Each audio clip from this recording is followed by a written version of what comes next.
has set December this year as the deadline for completing the Petroleum Technology Development Fund Center for Skills and Development Training in Port Harcourt, Rivers State. The center, which has been under construction since 2011, is designed to train low and middle-level manpower in various vocations relevant to oil and gas industry. The Minister of State for Petroleum, Ekperikpe Ekpo, issued the directive during an inspection of the facility, emphasizing its importance in equipping young people with valuable skills.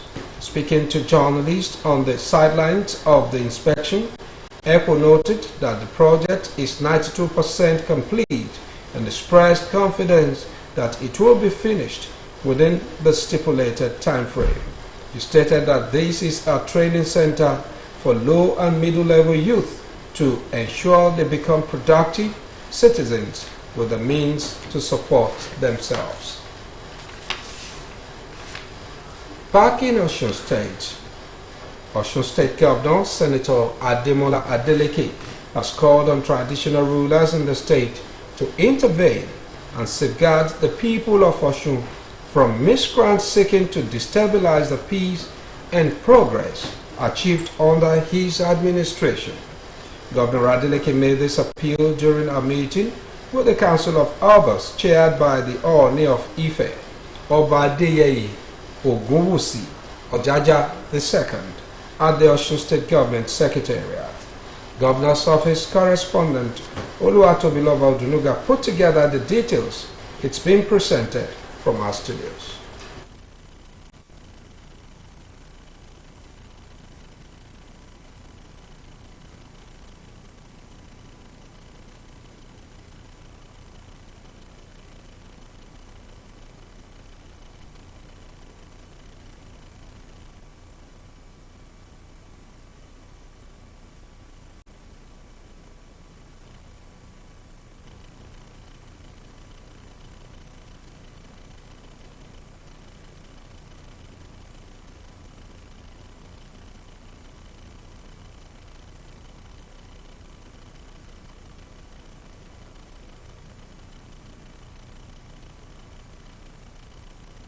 In traditional institutions and the Osun State government, Governor Ademola Adeleke held a parley with the Osun State Council of Traditional Rulers, led by the Ooni of Ife, Obadeyeye Ogunwusi Ojaja II, and the deliberation centers on pressing state matters. Governor Adeleke, who was flanked by his deputy, Prince Kola Adewusi, Secretary to the State Government, Alhaji Teslim Igbalayi, the State Head of Service, Elder Anyoleye Aino, and other members of the State Executive Council, expressed his delight to engage with the Royal Fathers, just as he emphasized the importance of regular updates on state matters to the Council. He noted that the state had recently averted a significant threat to its democratic space, attributing these to statesmanship and divine intervention.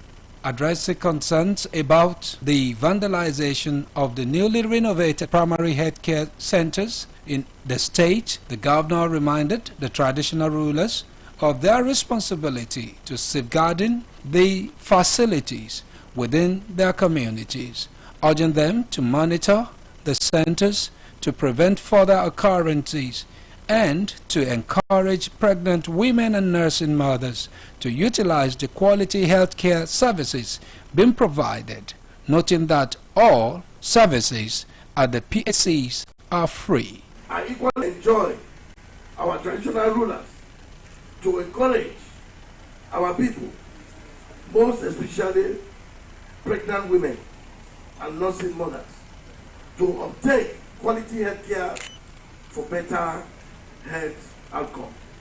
Primary healthcare centers is one of the strategies to achieve the agenda of this our administration on health. Governor Adeleke also took the opportunity of the parley to clarify the recent controversies surrounding local government leadership in the state, stating that he was not responsible for the removal of the previous council chairman, as the Federal High Court had annulled the election that brought them into power in October 2022, prior to his assumption of office in November 2022.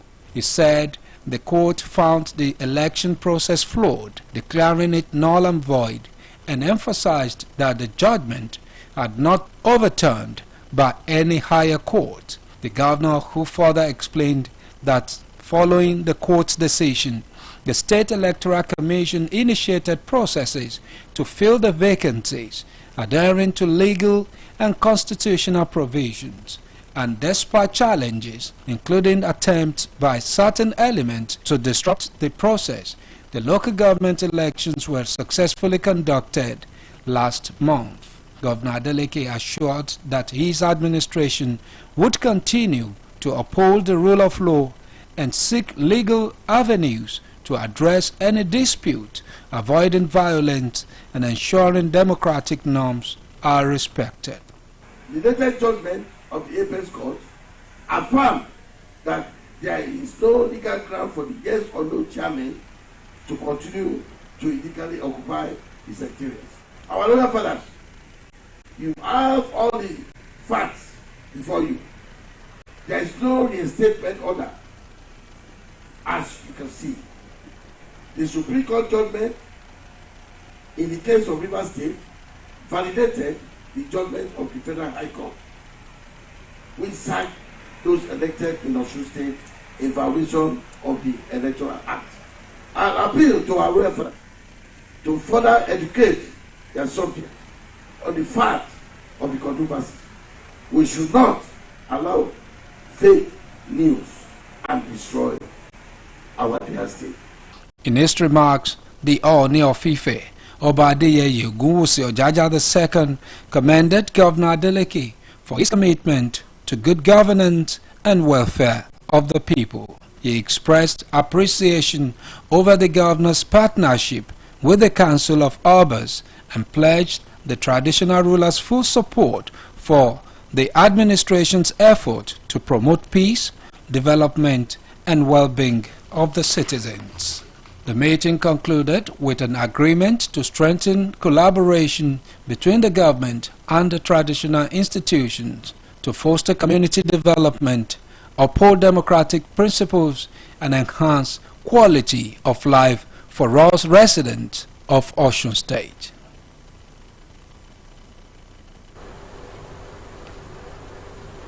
In the meantime, Osun State Amotekun Security Corps has published a list of successful candidates in its ranks.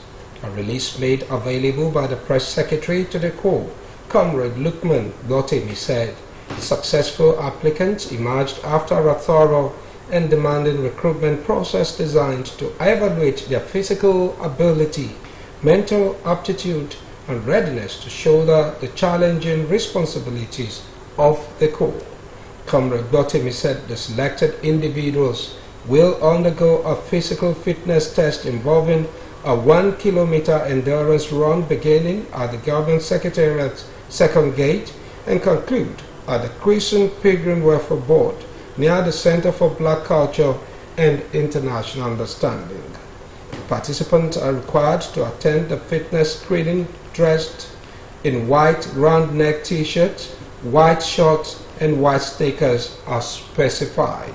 Furthermore, all successful candidates are mandated to report to the NYC orientation camp in Ede, Osun State on Monday to mark the commencement of their formal induction and extensive training program. Nigerians have been advised to always seek legal help when confronted with a case of misdiagnosis on the part of medical personnel. Those who spoke in separate interviews with Osbc News against the backdrop of the report of 5 cases of misdiagnosis in the country expressed worry about the consequences on the people. Our reporter Oluchi Amuda completes the story.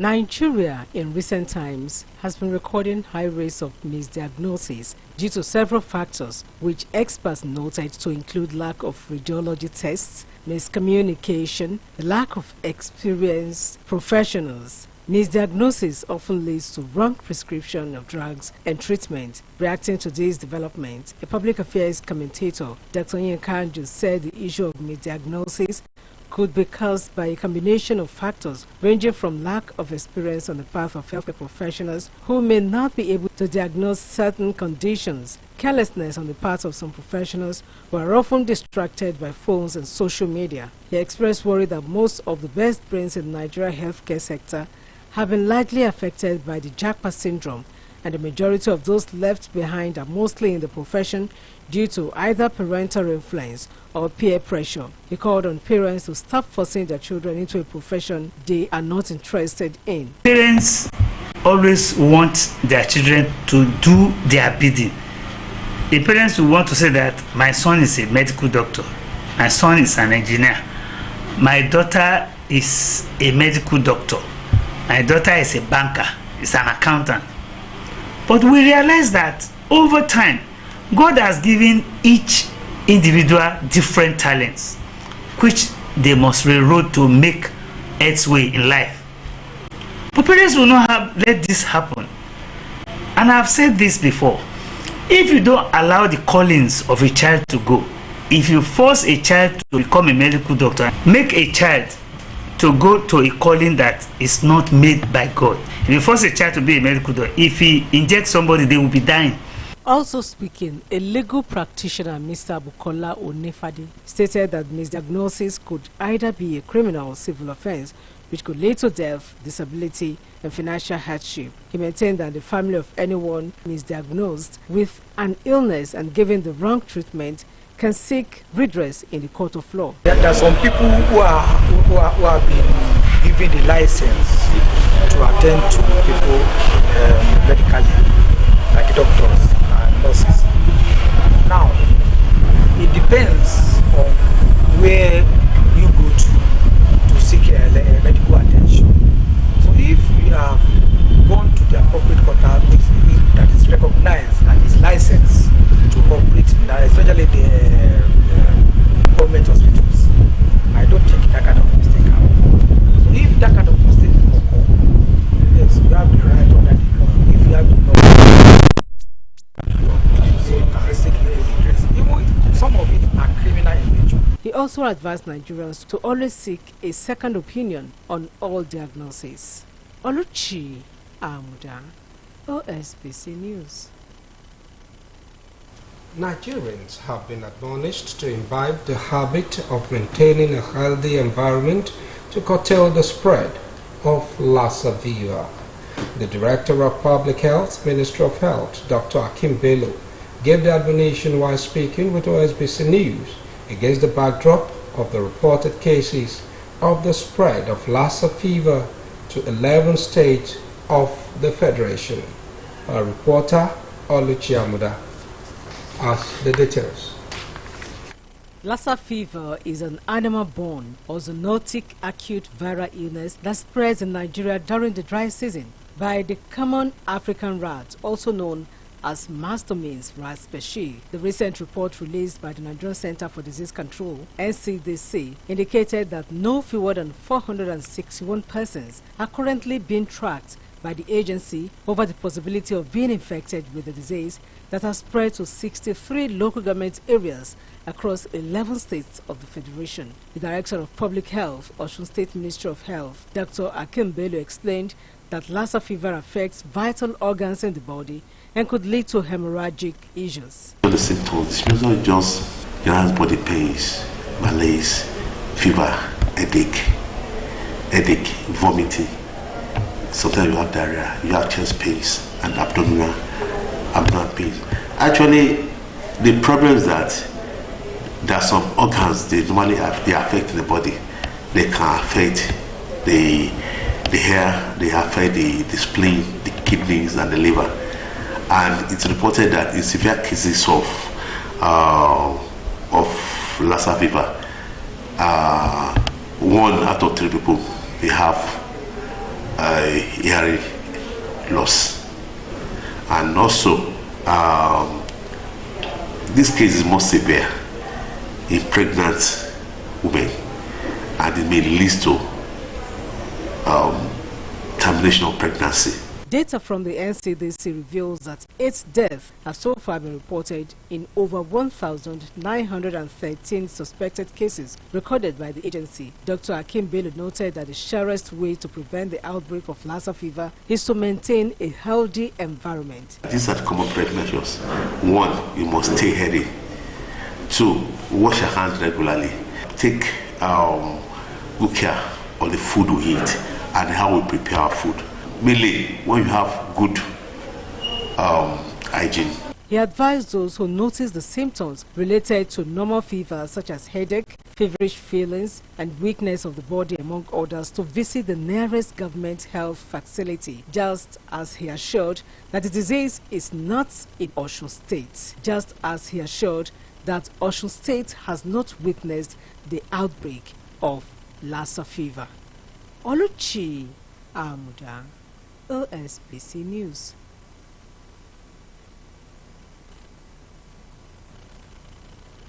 The affair of retirees in Osun State is the talking point tomorrow on the weekly program which promotes the activities of the present administration in the state. Permanent Secretary, Bureau of Public Service Pension, Mr. Debayo Raji, is a guest on the program which takes the air at 6:30 in the evening. Listeners and viewers will have the opportunity to contribute dialing the studio line when the program is on live. The annual Ramadan lecture organized by the Oluwo of Kuta Kingdom, Obadekule Oyelude, Makama III, holds tomorrow morning. Venue of the 2-in-1 program where food and groceries will also be distributed to the needy is the Oluwo Palace, Kuta Kingdom, Ayediro local government area of Osun State. The guest lecturer host for this year's edition is Sheikh Ibrahim Arowono Al-Kotawiyo. President Bola Tinubu and the Pan-Yoruba Social Political Organization Afenifere have expressed deep sorrow over the passage of Prince Doyin Okupe, a veteran politician, medical doctor, and strategist who played a pivotal role in Nigeria's political landscape for over 3 decades. In a condolence message, President Tinubu extended his sympathy with the Okupe's family, friends and associates, acknowledging his significant contribution to national development. Afenifere, in their own words of consolation, acknowledged Dr. Okupe's contributions to national development and his dedication to the democratic process. You are welcome to our sports segment.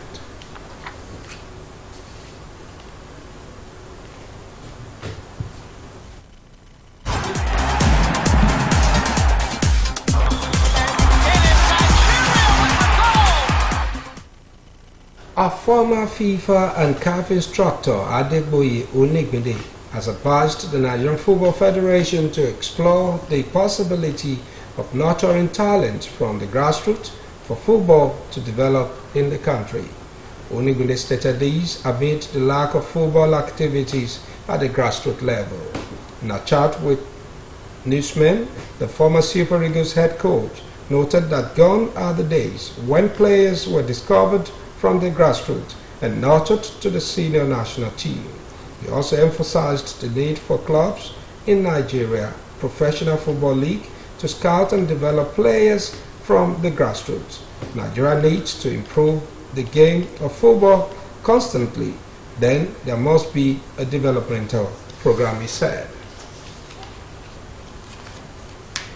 Now the foreign scene, a United Nations helicopter attempting to evacuate South Sudanese soldiers has come under fire near the town of Nasser.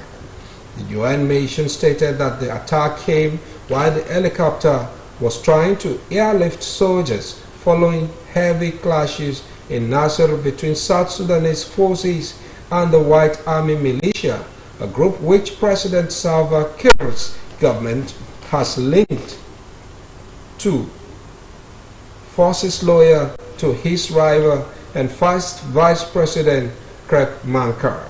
The President's office said the White Army, whose members are mostly from the Nuer ethnic group, fought alongside Marker's forces in the 2013 to 2018 civil war that pitted them against predominantly ethnic Dinka troops loyal to Kir.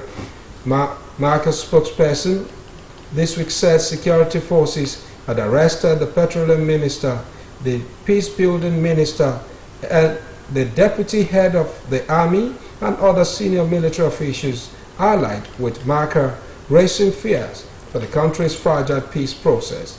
The report says the government has not commented on the detentions and Marker's party has denied involvement in the fighting in Nasser. And with that, we've come to the end of the major report on Osbc TV. It was edited by Michael Adeni. I am Babatunde Fanakwa saying thank you for watching. Good night.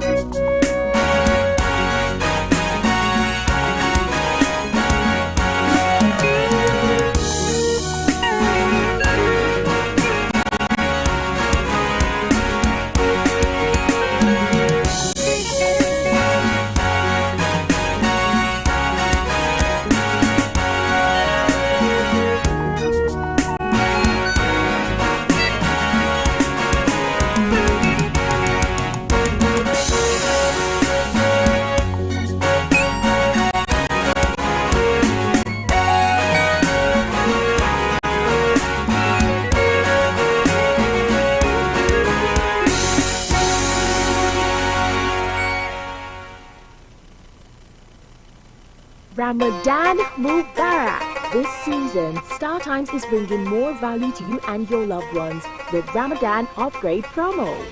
Recharge now and enjoy inspiring Islamic programs on Iqra TV, Sunnah TV, and many more. You can also enjoy top Filipino series, Gangs of Manila, which begins 1st of March, plus other great content. That's not all.